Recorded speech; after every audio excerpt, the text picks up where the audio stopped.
You're welcome to sit down as well if you want to. Yeah, sure. Yeah, you can use these. Since we're having it online, just make sure we are. That's not covering, right? That's fine. That should be good. Okay. Are we good to start?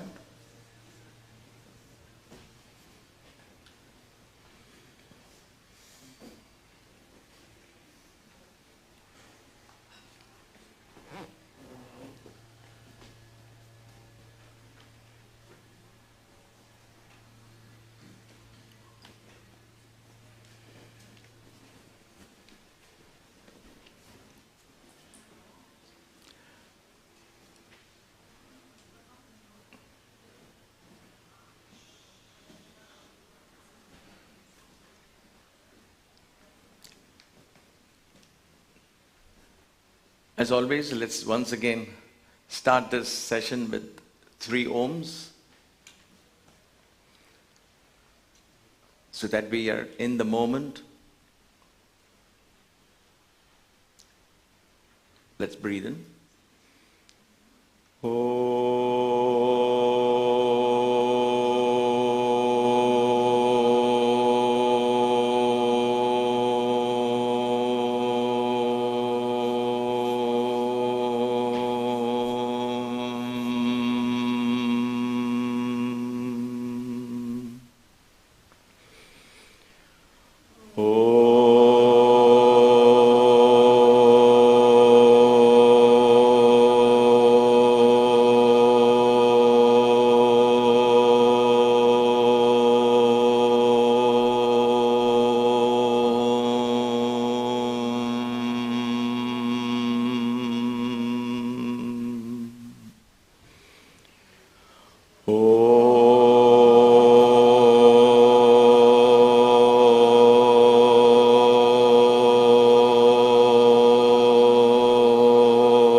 Welcome to the session.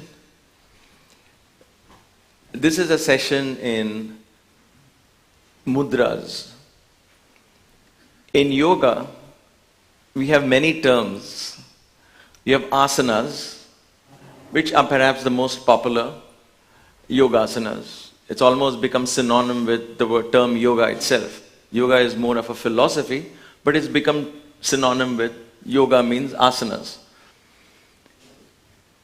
So asana is one of the subset and one of the practices of yoga, which is physical movements, using the whole body, more gross in its movement, preparing us for more subtler energies. Then you have bandhas. Bandhas are locks.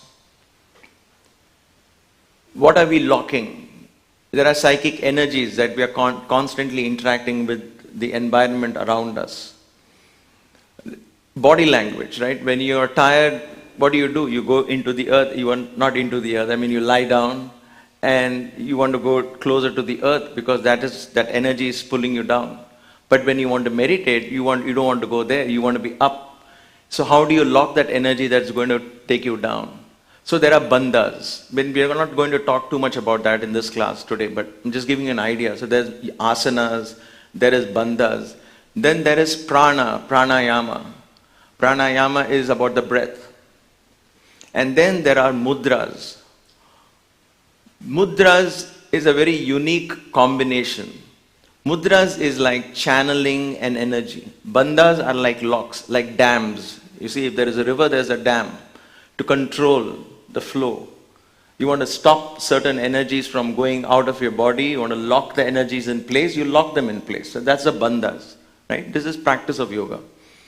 But there are certain energies after you lock. How do you channel that energy? Where do you do that? You create channels of water. You want that water which is now building up pressure on the dam. You want it channelized.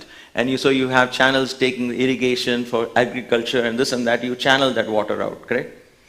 Mudras is that which not just, once you have blocked the energy, now you channel the energy to where you want it to go, to the most creative, to unleash the creative potential within us. So mudras, in dance, if you see, they use the fingers, and a lot of mudras are done with fingers. So now that we have kind of understood, again, this is part of there is a series of classes that explain the deep philosophy of yoga. Yoga is practiced with a greater understanding of our relation with the environment around us. We are not disconnected with the universe, correct? All the 5 elements, the earth, the water, the fire, the air, and the space. Earth is the hip region, water is the kidneys and the urinary tract and the seminal juices and all of that. Fire is the digestive element here. Wind is the lung, and the sound is akasha, or the space. So all the 5 elements exist in us. If we understand this microcosm and make peace with this and bring this into harmony, then the 5 elements around us will make peace with the 5 elements, and vice versa. So when we cut a tree today, we know at some level we are harming our very existence, right? We are beginning to understand that with global warming and all of that. But so in mudras and all of this, I have a whole set of classes called the Kaivalya Marga, the path to oneness. So I've done about 60 classes. We cover each of these elements. What kind of food, when you choose a food, what kind of elements are you consuming? Is it too much of water? Is it too much of earth, like potatoes and things like that? Is earthy, right? And so on and so forth. So when you've come to this mudras, again, I have done it in much more detail than what you will hear today. But like I said, all these, when you have a weekend retreat and everybody wants a lot of stuff, then we kind of touch upon and give you a flavor. For those of you who have not heard of these concepts, an introduction to what it could be. And celebrating International Yoga Day, it's my passion to tell you there's so much more to yoga than pretzel-like poses. So in harnessing the energy of the breath, we use mudras, and especially fingers. Fingers are connected to which of the 5 elements you think? Fingers. Is it the earth? Is it the water? Is it fire? Is it air? Or is it space? All 5, but predominantly which one? Air. Fingers are connected to the lung. Okay? Now, when you're nervous and your breathing is shallow, guess what happens to your fingers? You'll be like this. You can't say, take a deep breath. Come on, everybody. If you see a yoga teacher doing, please take a deep breath. Come on, please be calm. Take a deep breath. You can't. Your fingers show the wariness in the mind. Fingers are the first thing. Prana, which is breath. The first sign of life is movement in the fingers. Correct? That's why pulse here is felt very close. This indicates prana. So in relaxation, if I'm able to relax my fingers, I've achieved a deep state in relaxation. Relaxing your fingers is the most difficult thing in relaxation. You will notice because there will be a twitch in the finger, there will always be, then the first fly anywhere near you, the finger is the first one to come out. Finger shows the inconsistency of breath. How steady is your breath is seen by the state of your fingers. And therefore, through the fingers you can connect to the breath, and through that you can connect to the mind. Yesterday we talked briefly about how the breath is the bridge between the body and the mind. But I want to take that one step further. We have, the way yoga sees it, we have 5 sheets or covers, if you will. Koshas, as they are called. The first is something very evident, that is, which is maintained by food, and that is called Annamaya Kosha. All of this is just food. If we don't eat food or drink water, we won't last long, right?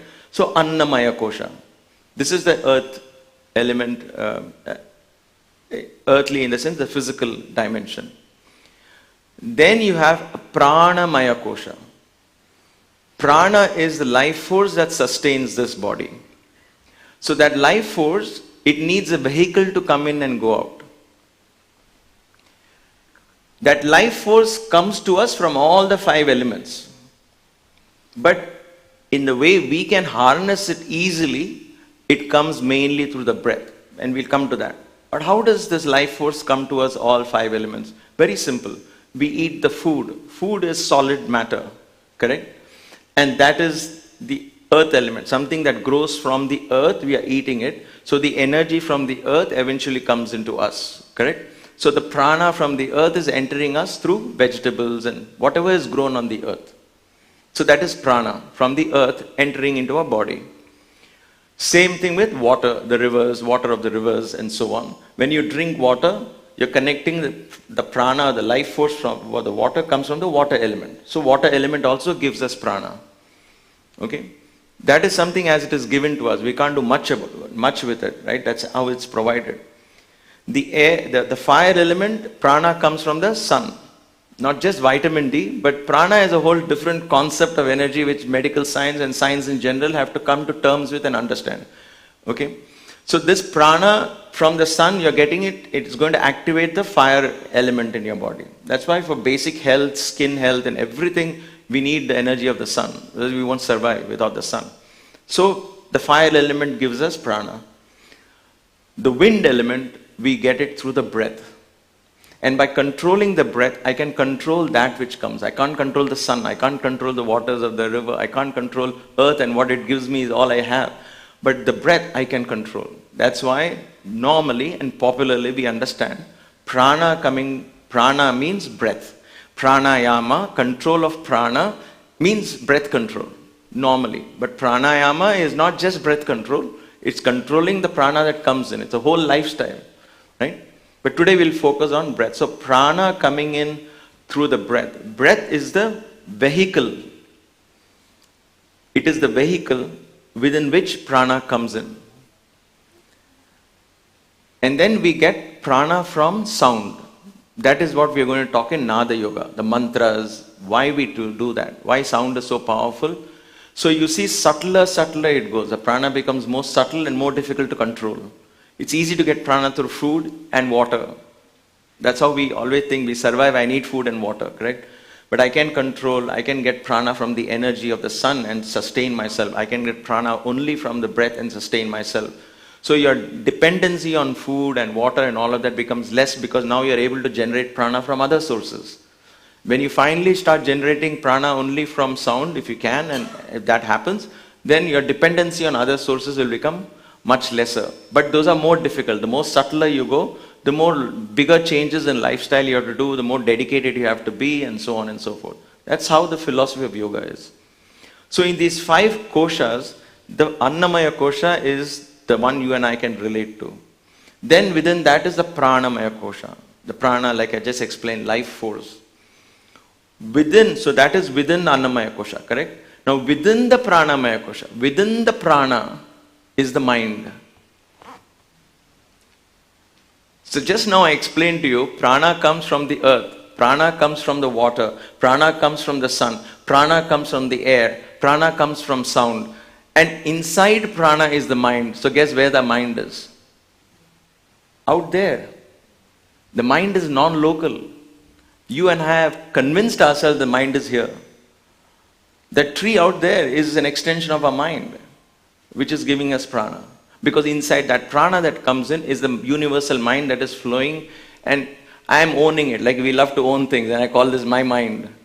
It's no longer it's not my mind at all. It is mind which is inside prana maya kosha. So that's how subtle the mind is, and the mind is not local. It's non-local. And so in order to reach this non-local mind, we need to understand prana, because prana is a vehicle. In order to understand prana, I need to understand Annamaya kosha. So Hatha Yoga practice, asana practice first, then pranayama practice, understand prana energy. Then and only then you will enter into this Manomaya kosha, the state of the mind. Then you will say, I experience this. We all do that. It's not, none of these are so far out that you need to do 10 years of yoga or 20 years of yoga to do that. When you see a painting, when you listen to a song, when you see a beautiful picture or just a sunset, or just for no reason at all, you get that state, like I said, a high, you feel wonderful. So those are times you get in touch with that inspiration. you seem connected with a power much bigger than you. You feel that connection, correct?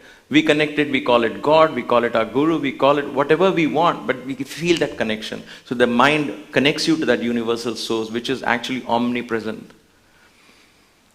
And then inside that mind is Vijnanamaya Kosha, the intuition, and the higher mind. So it becomes even more subtle, and then Anandamaya Kosha. Now, after that, it is like, okay, now let's stop with Manomaya Kosha. Beyond that, I can't imagine. Because that becomes imagination, it becomes philosophy. Because we haven't gone to the point to experience that connection. But think of it this way, when you're with a friend, if he or she is happy, you also feel happy. Because it rubs off on you. How does that happen? We call it empathy. Somebody's sad, you feel a child crying, you say, oh, poor baby, don't cry. And then you kind of connect, and we call it empathy. But those are just in terms, right? But what is the real thing? The real thing is because that mind connects you both together. And if your prana is stronger, your happiness could rub off on them and help them in their depression. But if your prana is weak, then their energy will rub off on you, because we are so connected. We are. There is really no other way I can explain other than we are connected. So in my spiritual practice, it's connecting to you all. In your spiritual practice, it's connecting to me. That's why when we do retreats like this, we feel a sense of deep connection, and then we say it was a great energy, that was a wonderful thing, because we are all connecting and trying to uplift ourselves, and the universal mind in all of us is beginning to awaken, and we help each other just by being together. It's the energy of satsang and so on. So I won't go there. So having established the base, it comes down to prana. How do I therefore channelize this powerful prana, which can harness the energy of the universal mind within me, so I can experience that? It all comes down to experience, right? Otherwise, what's the point in just knowing all of this? How do I experience? Mudras are practices that helps channelizing that energy, that prana. There is a set of mudras that I like to introduce to you all, and so you all can practice any of these, some of these. None of these are harmful. There is no such thing as harmful, really, honestly. There are things that are ineffective. You could practice it wrong, it becomes ineffective. Most of the times, unless you're doing a headstand wrong or you're doing a handstand wrong, those are, it's common sense. But when it comes to these breathing exercises, mudras, it becomes ineffective if you're not doing it correctly. There are some very obvious mistakes people make, that's when we always correct. So don't have any fear, and I do this consciously and mindfully when I teach a group. I know that whether is it applicable to everyone and anyone. So these are the mudras that anyone and everyone can practice. They're very beautiful, and they actually lead you to a state of meditation. The path of yoga is from the gross to the subtle. From, Patanjali says, yama niyama, which forms the philosophy of practice. Then asana, then pranayama, then pratyahara, dharana, dhyana, and samadhi. So asana is the physical practice. Then comes pranayama. Then comes pratyahara. So pratyahara is drawing my attention within, taking my senses, going within. Then comes focus, dharana. Then comes dhyana, meditation. Then comes samadhi, which is one, experiencing that oneness. So in this concept of pranayama, between pranayama and focus comes mudra. That's where it falls in the eightfold path of Patanjali. And therefore, the way we can, I'll teach you some very simple mudras, having briefly explained a basis of what, why, and how this falls in context. The first mudra, very powerful and something which is very common that we all do, is called the Anjali Mudra. Anjali is simply Namaste. Anjali means a garland. So, if you hold your palms against your chest like so, you notice that my fingers are pointing out towards the person in front or the deity in the front, right? It just shows that all of my fingers, all my attention is pointed to you, not towards me. Otherwise, we are always like this, right? Hello, it's all about me. So fingers are used to pointing to things. So when you join all your fingers, and it's like this, very relaxed. So this is Anjali.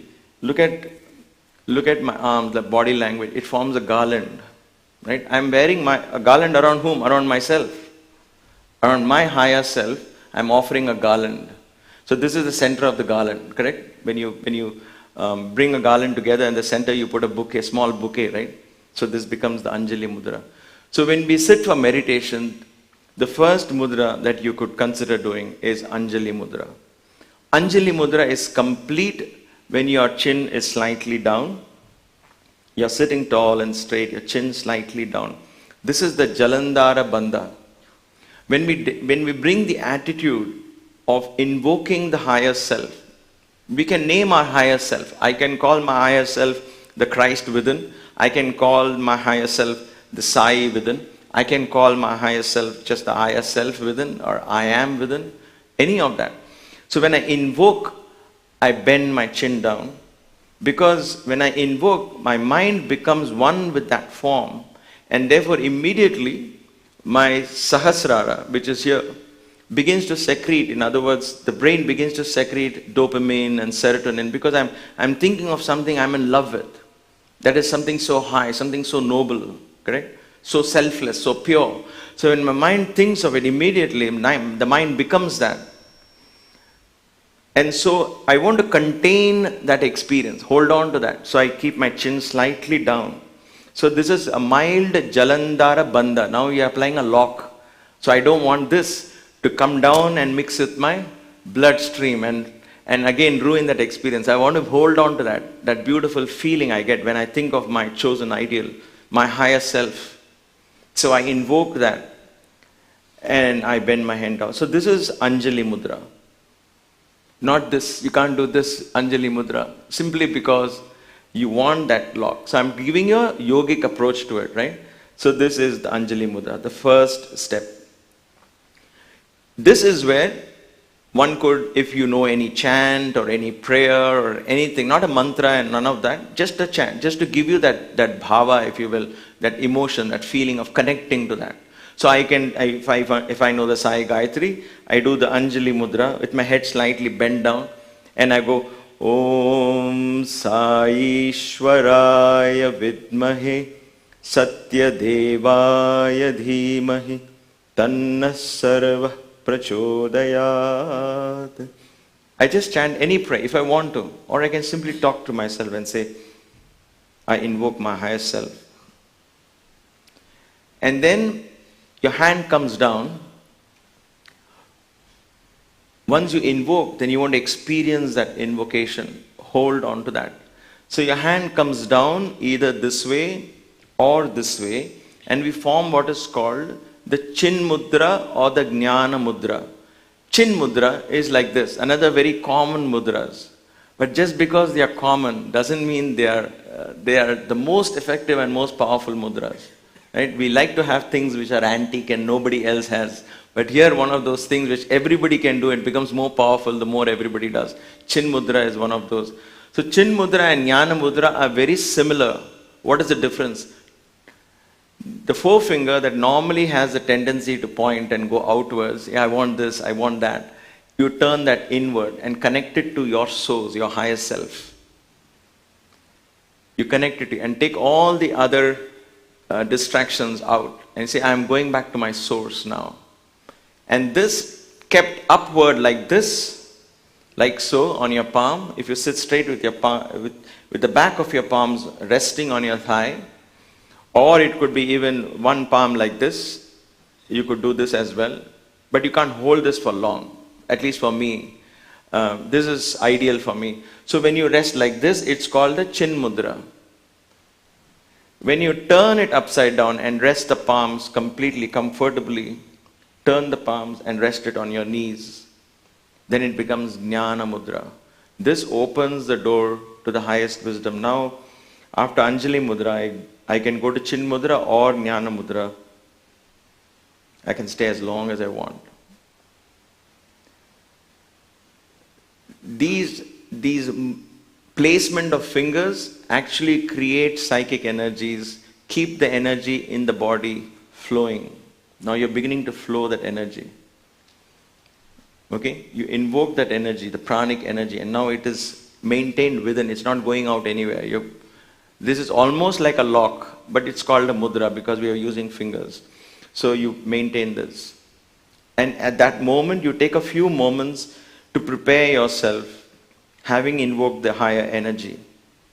You prepare yourself and become in the moment. So all this might take maybe a minute, maybe 2 minutes. It all depends on each one of us, right? After this comes a practice that is very unique to the Indian tradition. And that is, you offer salutations to the Guru. It could be a book. It could be an idea. It could be a person. It doesn't matter. There is somewhere we all learn from, right? When we were born, we held our mother's hand or learned to speak from her, and held our dad's hand and learned to walk with him. So there is always a guru. Somebody had to teach us something.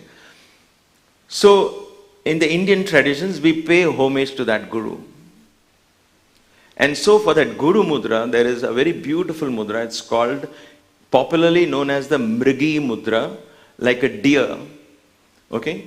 You join the middle finger, the ring finger, to your thumb. Keep these two separate. It becomes like a deer. Right? You can see a deer, right? In dances, in Indian culture dance like Bharatanatyam, you have this Mrigi Mudra. Like they have to make the, when they explain Rama and Sita, they will talk about deer. So these, because the mind becomes as timid as a deer. I can't go to a guru and say, oh yeah, I know, I know what you're saying. Yeah, I know exactly what you're talking about. You can't do that to the guru. So the idea is to empty the mind. So you take these like this and you place it here. Where do you place the guru? You say, you right on top of everything I place your teachings. In other words, not my wisdom, but I place your wisdom on top of mine. And here is where you offer a prayer, a chant, or simple thoughts. Gurur Brahma, Gurur Vishnu, Gurur Devo Maheshwaraha, Gurur Sakshat Parabrahma, Tasmai Shri Gurave Namaha. The Guru is the highest, and I open my mind to that learning.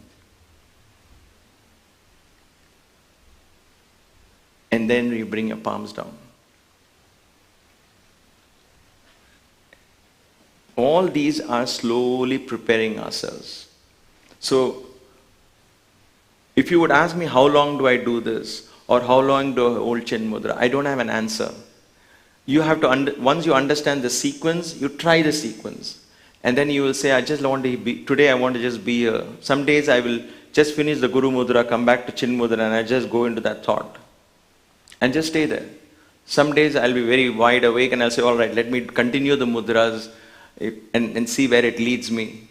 So there is a sequence, but it doesn't mean you have to finish the sequence. That's when it becomes dogmatic. If I say you have to finish it, oh, you can't stop halfway. No, it's wrong. At any moment, the door will open. All of these personal energies. So you can stop at any point and say, I want to enjoy this mudra for some time. Today I feel like it, right? But I'm just giving you a flavor of this. So we started with Anjali Mudra. Then we did Chin Mudra or Jnana Mudra just to absorb that moment and prepare ourselves for meditation. Then I invoked and paid homage to the Guru. And then I come now to the next step. This is called the Bhairavi or Bhairava Mudra.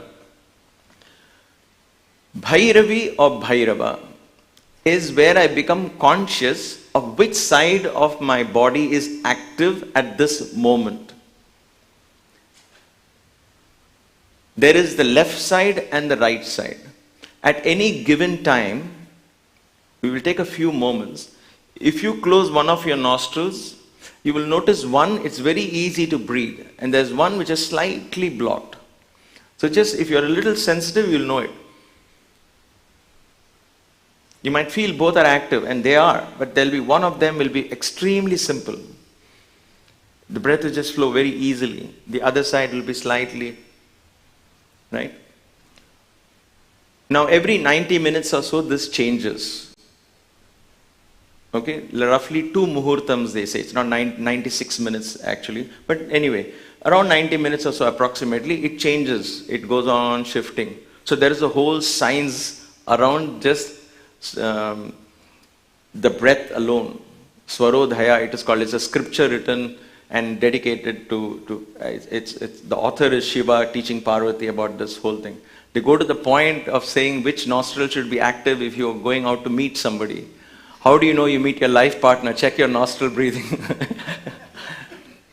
It's very fascinating if you read that. But it's how, in fact, in Tirumandiram and a much more elaborate yogic text, they even talk about which nostril or which male and the female, which nostril should be active for them to plan a male child. Which nostrils should be active when they decide to plan for a female child, and so on. It's so much more. All this is open for research, of course. But the idea is, it's fascinating how they connected and how they paid attention to which nostril is active. And if you are practicing yoga, you become very aware of it. And so in days of yoga practice, if my left nostril is active, I keep it a less practice. If my right nostril is active, I'll go for more intense practices. Because the right side is about extrovert, going out there. It's the sun energy. The right side is the sun. The sun wants to go out. You try stopping the sun, it can. The clouds can cover it for a few minutes, but they can't even stand. He just goes past it, right? So he's in full glory. That's the right side of the body. When the right nostril is active, then we can be extrovert. When the left nostril is active, it's exactly the opposite. The moon. It's about romance, love.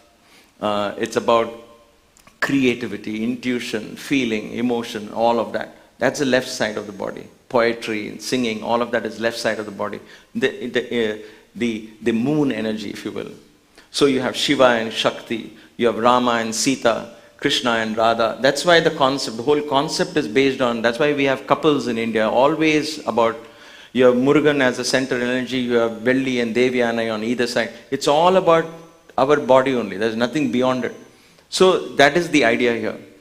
So in Bhairavi and Bhairava Mudra, I become conscious of which nostril is breathing. So before I come here, if my right hand is over my left palm, like so, and I rest it down, I do that if my right nostril is active. So at this point, you can check. Right now, my left nostril is active, so my right hand won't be up. I will put my left hand up, and that's how mindful I have to be. That the idea is really being in the moment, correct? In my case, it's the left nostril. So I will do what is called the Bhairavi Mudra. Bhairavi is Shakti. So she is on top right now. Bhairavi. There are times that right nostril is active, then I put the right hand up. Okay, so when we learn asanas, actually which side I start with and all that is all connected to this. I can't confuse you all with that. But as you go refining, you don't make any movements without understanding which nostril is active. Why are you starting with the right hand? Is your right nostril active? No, sir. Then why are you starting with the right? That's how the questions will come. Traditional yoga. So it's almost impossible to teach in a group like that. That's why yoga was never taught in groups those days. They called it initiation, they called it one-on-one teaching, because it was meant to be like that, right? Nevertheless. So after the Guru, I come to Bhairavi or Bhairava Mudra. Having become aware of which nostril is active and becoming mindful of the breath, I look down at the emptiness of my palm and become aware of space. That awareness of space, looking down, I'm now fully forming the Jalandhara Bandha, and I'm looking down at my palms. I become aware of the emptiness of space on my palm. I'm holding nothing in my palm. I came into this world with nothing. I'm going with nothing. This is just space. I become aware of that space. It is called Rikta Mati Mudra. Rikta Mati is the Mati, mind, is emptied. You would ask, wait a minute, I'm just looking at an empty palm and my mind becomes empty? When you look at something and a thought follows that, mind has no shape of its own. Mind becomes and assumes the quality and the shape and the color of the thought that at that moment you're entertaining. It becomes that. Mind is not You and I are thinking, right? There's a mind and there are thoughts in the mind. It is not like that. The mind becomes what you're thinking. In other words, you begin to embody that at that moment. So when I become aware of space, my mind begins to open up and become space. Then I say, wait a minute, space here, space around me.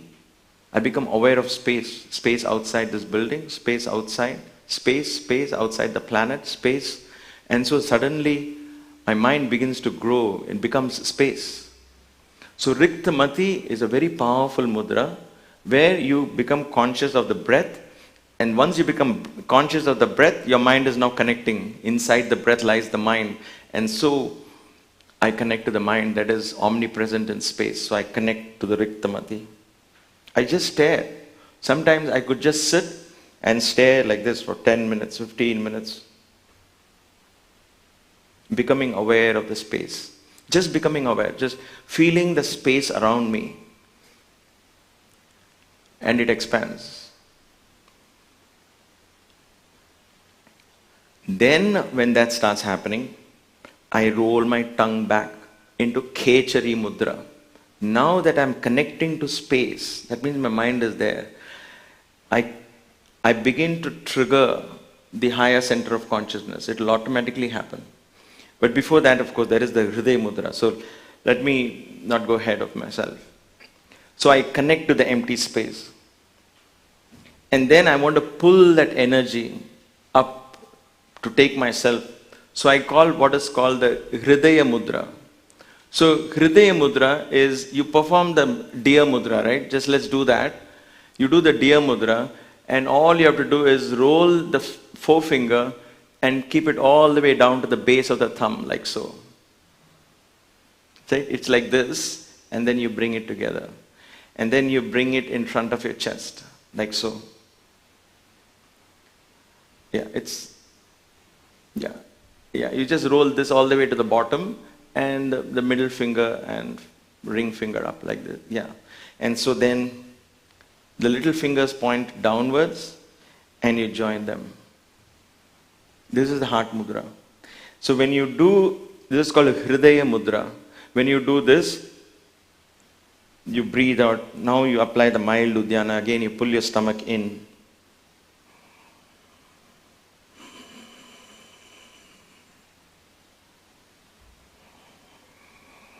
And you do a few breaths, activating what is called the Ujjayi Breath, where as you keep your eyes closed, try and use the throat.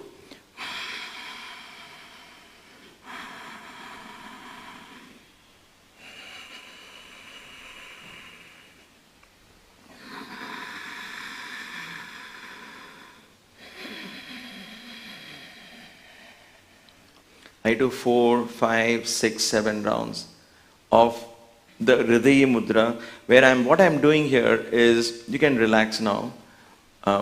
What I'm doing here is, in Hridaya Mudra, I am basically pulling the consciousness upwards, rather than, because it's very soon it will go down to, oh, I've not had my food, what to cook next, because the consciousness will go back to how to survive. So it will pull us down. So in Hridaya Mudra, what you do is you begin to apply the Uddiyana Bandha, and then you begin to activate the Ujjayi breath. Ujjayi means victorious. Why is it called victorious? Is because once I meditate on space, I am bringing the space element active. Where is space element? Here. So there is space inside the throat, right? That's where sound comes. So this is the music I listen to. This is the music one has to listen. So the brain gets entrained after 10 minutes. It will be listening to this sound. It's like, pardon me, but the only analogy I come up with, my favorite, is like a gentle hissing of a snake. I love snakes, so don't mistake me. Or you can think of the ocean waves, you know.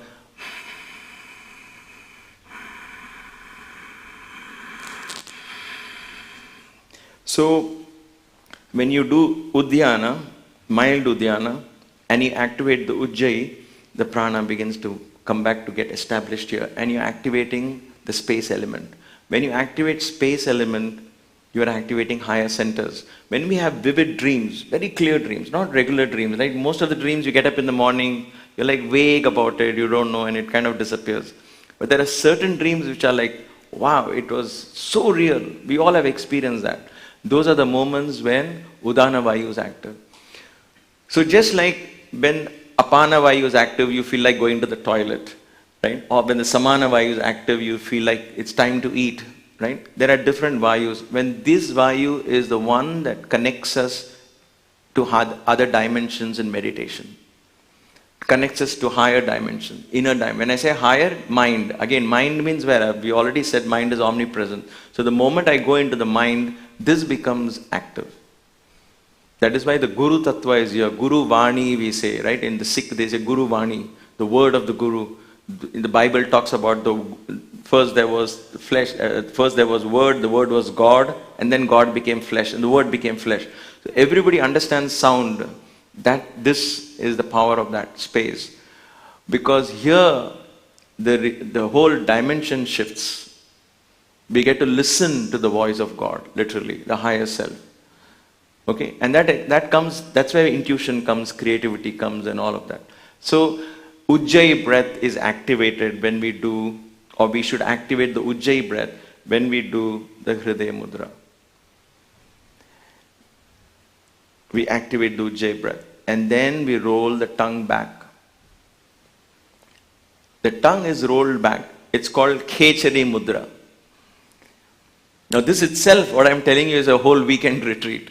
So if you want to learn about this, I don't mind coming and talking about more in detail. But this is the idea here. So you roll your tongue back, and the tip of the tongue plays with the roof of the mouth, because it triggers cranial centers up here. There's a direct psychic connection between the roof of the mouth and the third eye. Your tongue is trying to go back and taste. Hey, minute, that's some great bliss coming out here. I want to taste. The tongue wants to taste everything, because taste means experiencing. Right? So the tongue, instead of tasting out, you're saying go inside and taste this. So you're rolling the tongue back and teaching the tongue to taste this experience that is coming from here, not from outside. So the tongue is to be rolled back, the tip of the tongue, like so, and just gently roll back. And then your hand can come back to Bhairavi, or because you can't hold this for very long. So you roll your tongue back, you can come back to Chin Mudra, or Jnana Mudra, or Bhairavi. Any of those you can come back to that. Because by then you activated this. This is to activate that flow. Once this is activated, Ujjayi breath is activated, Ketchuri Mudra is done with the tongue rolled back. Then you focus between the eyebrows. The Shambhavi comes. Focus between the eyebrows, because the tongue is teasing the third eye.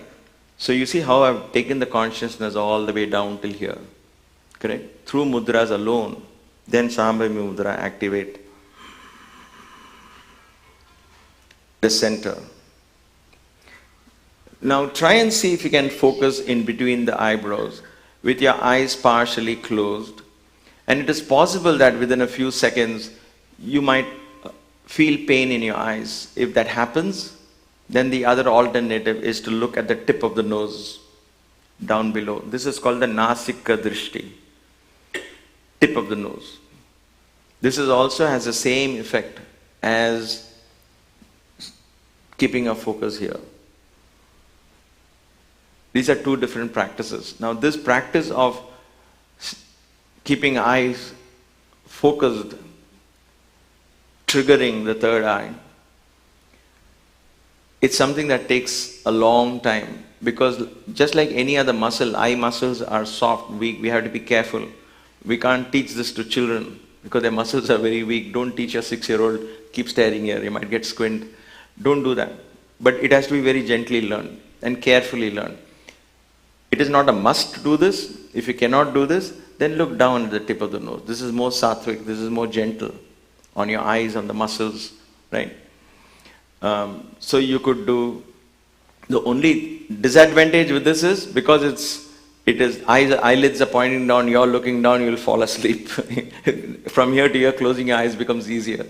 But when your eyes are looking up, it's very difficult to fall asleep or get distracted. So It's a matter of practice, and you have to do it very carefully. And this is, like I said, only creating awareness here, not really going into in-depth. Any of these things is to give you an idea of how much is there to learn of the energies inside our body and how do we channelize these energies. And so we do the Shambhavi Mudra. And once we do that, we just stay there. We can hold the attention here or here. And then I focus on the breath that goes in and goes out. Meditation is really not taught in yoga. Mudras are taught. Bandhas are taught. Asanas are taught. Meditation is your door, your home, your inner space. I cannot teach you what to find there. I cannot tell you open the door and see a green light. I cannot do that. You might have a purple light, a golden light. I cannot tell you see a black Shivalinga. You might have a golden one waiting for you. So that is where we sometimes could fall into the trap of making it dogmatic or religious. That is your space. And that door will open only with divine grace. I have no other ways to explain that. All we have, if we can practice this, and while waiting we go on to the breath with the bandhas. So just imagine, I've done all of this. I go back to Chin Mudra, my Ketchuri Mudra is in place, Shambhavi is in place, Ujjayi Breath is active, my stomach is tight, my Uddiyana is active. I'm breathing in and out, just focusing on the breath that comes in, the sound of the breath, the rhythm of the breath. It goes out. It comes in. All I'm doing is focusing on that. You might say, how long? As long as it takes. And then there will be moments where you might slip into your inner space. That's when your first-hand experience will be the best proof. You say, wow, there was something that happened. A shift happened. I know it. I can feel it. And you might tell your most beloved partner and they might say, oh, okay, good for you. Nobody else will understand that. That is how personal that space is. So one cannot really teach meditation because that is where you're entering meditation. And you can last for a minute. But that 1 minute or even a few seconds is so powerful. You'll come out so enriched and so empowered. It's a beautiful thing. This is how mudras, some of the mudras are practiced for meditation purposes. Even if you don't do asanas and all of that, if you just want to do only these mudras, this is a very beautiful way to practice a sequence which invokes that bhava and helps you to connect from one to the other. So from the guru to so you're connecting your emotions and there is bhakti in it, there is devotion in it. At the same time there is focus, mindfulness. And then it goes into that state of dharana where you're focused on the breath now. Because you took about 5 minutes, 7 minutes or 8 minutes to get there, and then you focus the next 7, 8 minutes simply on the breath in and breath out. Breath in and breath out. And that's it. And then dhyana and samadhi is a matter of grace. Every practice is complete in itself. And this is one of those beautiful practices, which is very cleansing. So shall we try all these mudras in a sequence and see how the feeling goes? Before that, is there any question? Anybody has? Yes. For seeing which nostril is more active, what did you do? You just close one fully with your thumb. Just make a mental note. Then close the other one. The question was, what do you do to check the nostrils? Which one nostril is active? So just close one of the nostrils well, tightly. So you normally use a thumb. And make a mental note, how am I breathing through the right? And then close the other nostril fully. And you might distinctly see a difference, but one will be really easy to breathe, right? And so then you know that nostril is active. Okay? And then you know it's time for Bhairavi. So even before sitting down, I make sure, Okay, Bhairavi she is the one active, all right. I just say she and he because it's just easier in the head. So you have Bhairavi is active, so my left side is active. Then you become very conscious. What has she got to teach me today? So you connect with the she in you, the Shakti in you. And the Shakti in you is not the she and he that we understand like this. We talk of the stillness versus movement. We talk of consciousness versus creation. So creation is all activity and all of the beauty, romance, love, emotion, multiplicity, all that is Shakti principle. Chaitanya, that's a Shakti, right? And so that's how we can relate to that.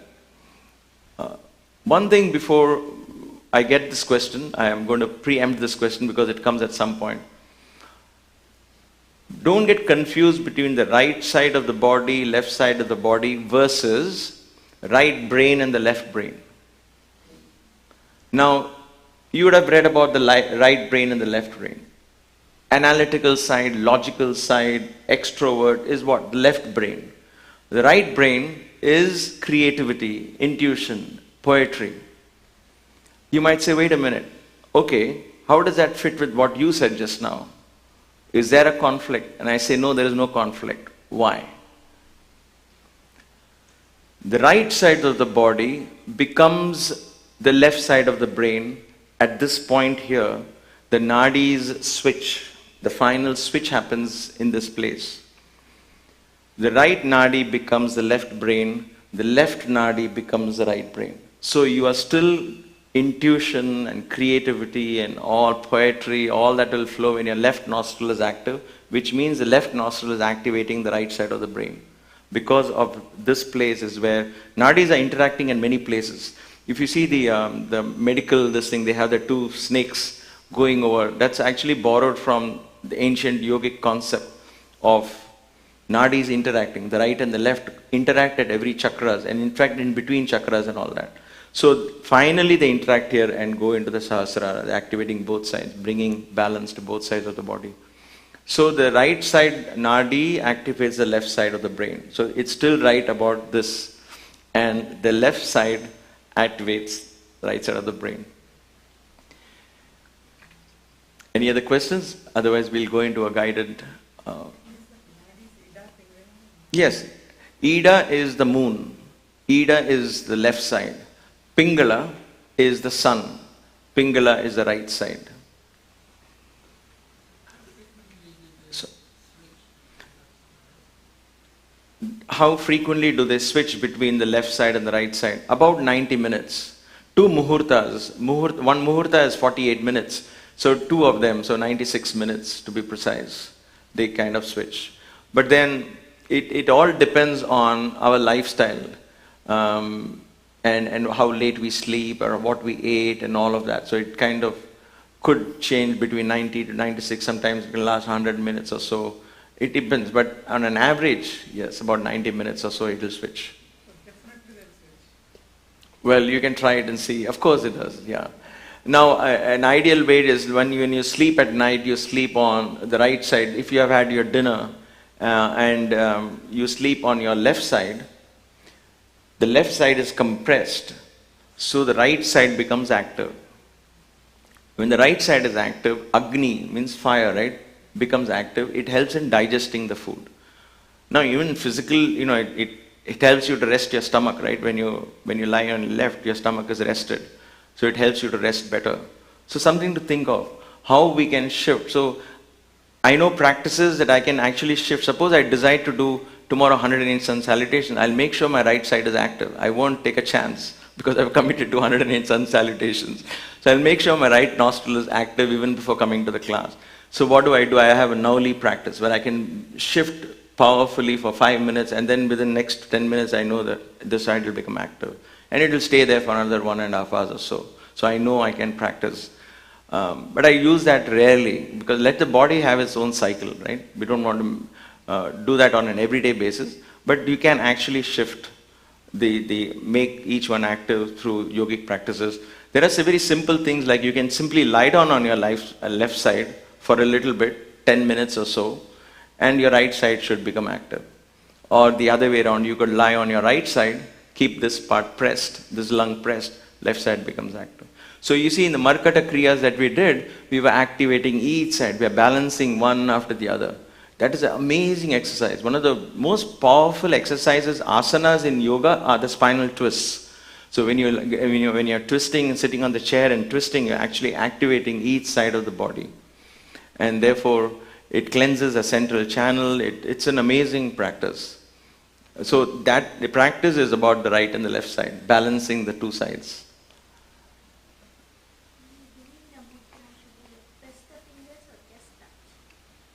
Just touch. There is no need to apply undue pressure. Normally, however you feel like, just gentle. Even for Chin Mudra, a technique in Chin Mudra is you keep your fingers like this and you keep it down. After a while, it might separate, right? But if you have played carom board or game, so you can keep it slightly behind the thumb has a little hill here. You just keep it slightly, it kind of gets locked. Now it could stay locked for a long time. And you can practice your breath, or you can just go deep into meditation. So after yogasanas, I go into shavasana like this, because I know I'm not going to sleep, I'm going to be meditating. So I keep this mudra, that at some level my mind knows that there is a mudra has to be kept in place. And then I'll lie down in mudra and practice shavasana. So this stays, if I keep it like this, you see the tip, right? If I keep it like this, then it might separate. But if I keep it like this, it will stay for a long time. Right? So there's something to keep in mind, small little tips to keep mudras in place. But no, you don't have to at any point apply any pressure. You just need a connection there. That's all.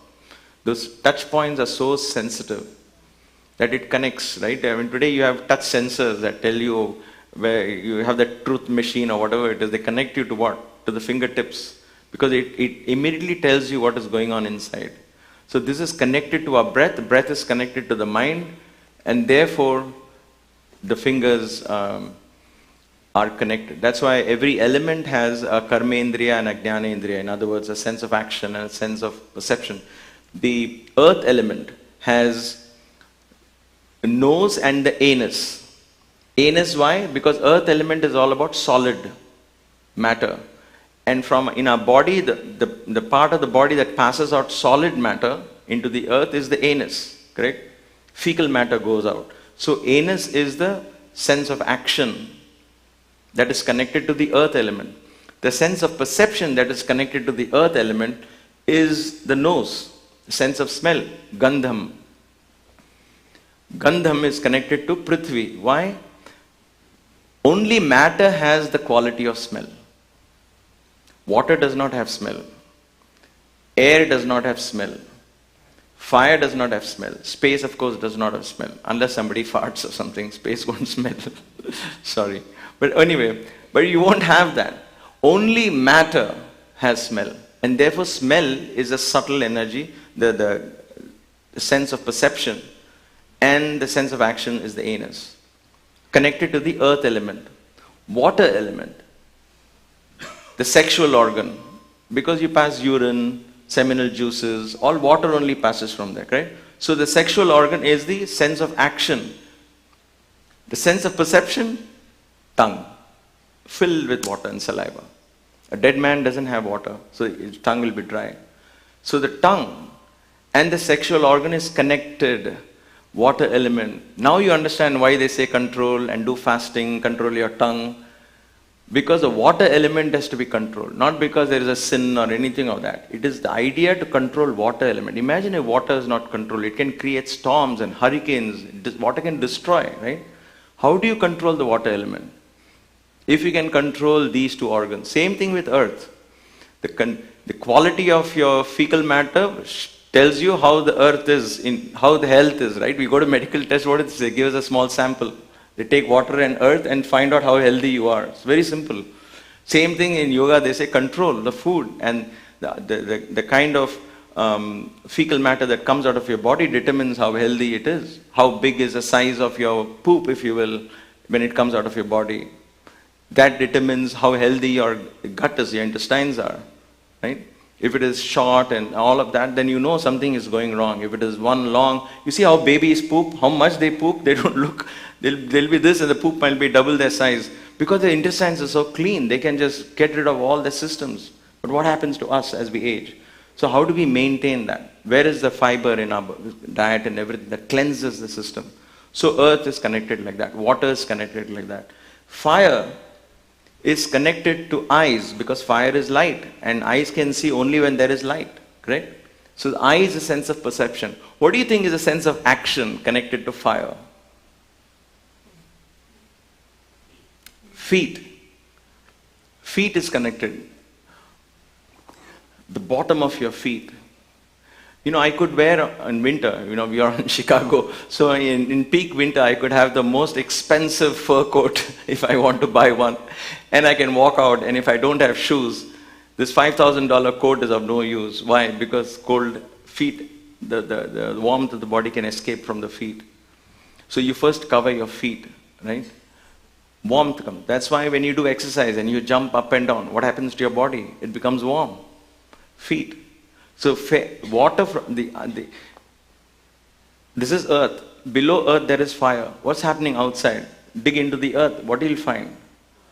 There is fire. Much deeper fire. So here see, water, there's earth, go deep inside, there is heat here. So we don't allow heat to escape from here. You also say cover your ears. That later on, of course, the Akasha will come, of course. When it's cold. Well, yeah, but this is the most, imagine, you can cover your ears also, but if you find feet is exposed, almost instantly, if you ask somebody who's trekking out in the snow, you'll know first thing is this, right? Otherwise you can't do anything. Your feet is the most important thing. So this, even when somebody is sick, do you rub their feet to create warmth in the body because they feel cold, because the fire. So feet and eyes, again see two extremes. So you have all the elements here and you have the other elements spread out. Action, karmendriya is feet, jnanendriya are the eyes. When it comes to wind, the karmendriya are the hands. The hands move when there is wind. That's why steady hands means steady breath. That's why we focus on mudras.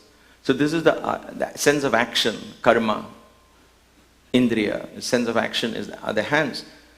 The sense of perception is the skin. You feel the breeze touching your skin and your face. So that is vayu. Correct? So that is a sense of perception. And when it comes to the throat, you'll see the gap reducing now. It is the ears and the mouth. The mouth is a sense of action for sound. Space. And then hearing. So they are again connected. Space. Right? So every element has connection, is connected with the sense organs. And that's how we connect in our meditation, in our lifestyle. We constantly stay aware and connected with the universe around. That is what is mindful living. That is what is a yogic lifestyle. You take that understanding and say, how does that translate into the food choices I make? How does that understanding translate into the color choices I make? How does that translate into to all the choices that I make in my life? Am I expressing, am I experiencing, am I allowing myself to experience my connectedness with the universe? Or am I being more and more isolated? We are not isolated individuals, we are connected. You and I are connected to a universal energy. Why can't we harness that energy? Why are we feeling so isolated, alone? And we love that self-pity, oh poor me, why am I all alone? You're never alone. That's why we pray. When you and I pray for universal peace, it will work. At that moment, it will help some soul. You and I don't know that. You and I might think about the riot in Chicago and pray for them, but somebody in Afghanistan might have got benefited because a butterfly, fluttering his wings at one side of the planet might cause a volcano on the other side. That's how connected we are. We don't know who, where, how, but a prayer never goes unanswered. Never goes unanswered. An act of love never goes unanswered. All right. Let's spend a few minutes to go through that.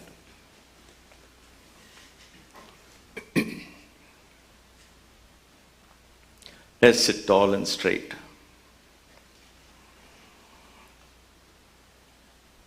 And bring our palms together in Anjali Mudra.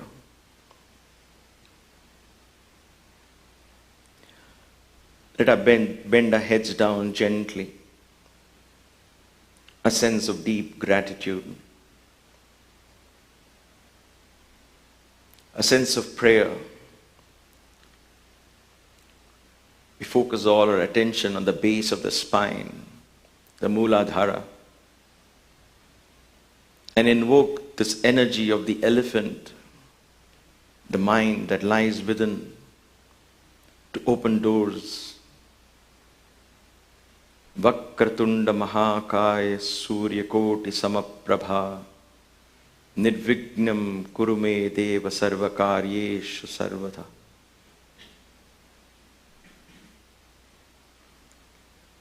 Let us bring our palms down gently and place it in either Chin Mudra or the Jnana Mudra. Forefinger touching the thumb, palms facing up or down. Take a few moments. Become aware of where you are in the cosmos, in the planet, in the continents, in the nation. Where am I at this point?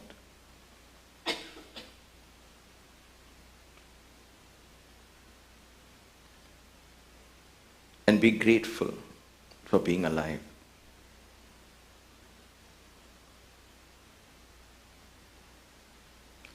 Think of your teacher. Gently bring your palms together and form the Mrigi Mudra, the Guru Mudra. Honor the teacher, placing the teacher on top of the head. At this moment, opening your mind to the divine teachings of the universe, of the higher self.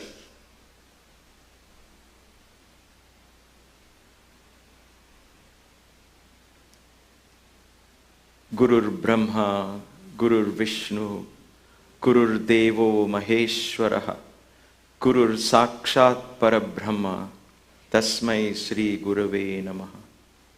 Saishwaraya Vidmahe, Satya Devaya Dhimahi, Tanna Sarva Prachodayat. And then I bring my palms down to Bhairavi or Bhairava Mudra. Drop my head down. Open my eyes and gaze at the space. Become aware of the space, the emptiness of my palm, the space around me, the space in between me and the next person, either in front of me, behind me, next to me.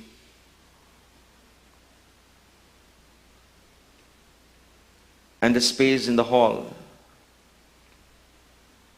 the space beyond, outside the building. And thus, connect to the space, the emptiness, the vastness of space. Matter that we know of is a fraction of the infinite space that exists. As your mind expands into the space, activate the Ujjayi Breath.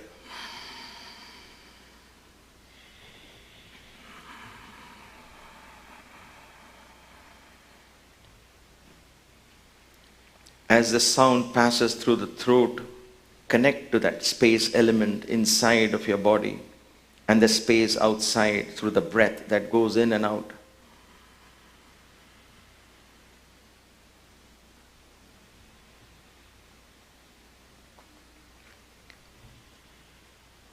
Bring your fingers together for Hridaya Mudra, forefinger all the way rolled into the base of the thumb. Little fingers joined together, pointing downwards.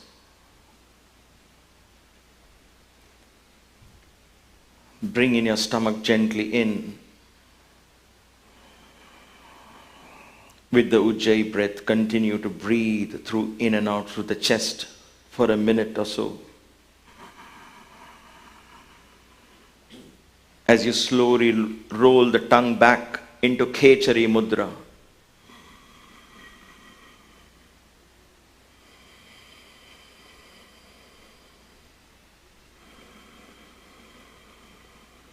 All the time listening to your breath.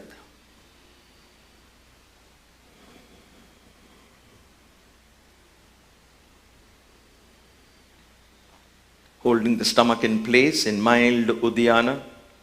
Gently bring your palms back down to either Chin Mudra or the Jnana Mudra or the Bhairavi or Bhairava Mudra.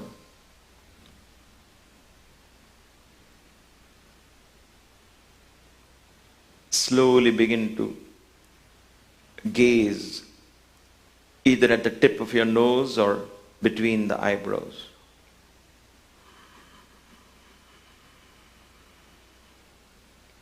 The Ujjayi breath is active. Inhale deeply. Exhale fully. Inhale.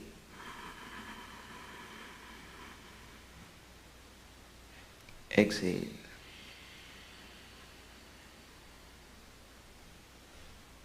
Inhale. Exhale at your own pace, making peace with your breath. Listen to the sound of your breath. Be aware of your breath taking a part of you outside with every exhalation. With every inhalation, a part of the universal mind enters you.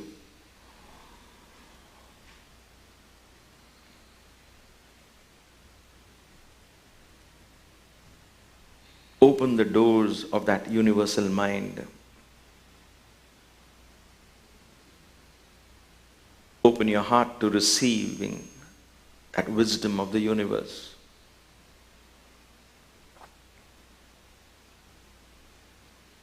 Beings are many, breath is one. Stars are many, sky is one. Hearts are many, love is one.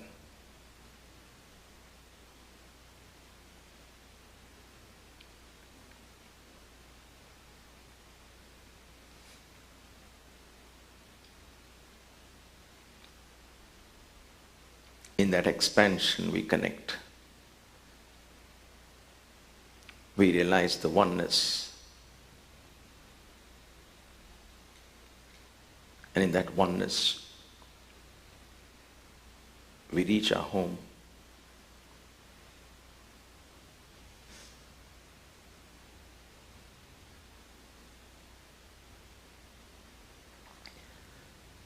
Taking a deep breath. As you breathe out once again, join your palms in front of the chest.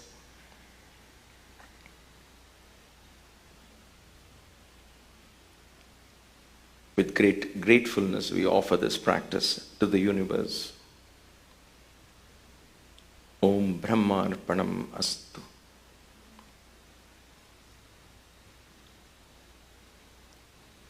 We end this with one Om and three Shantis.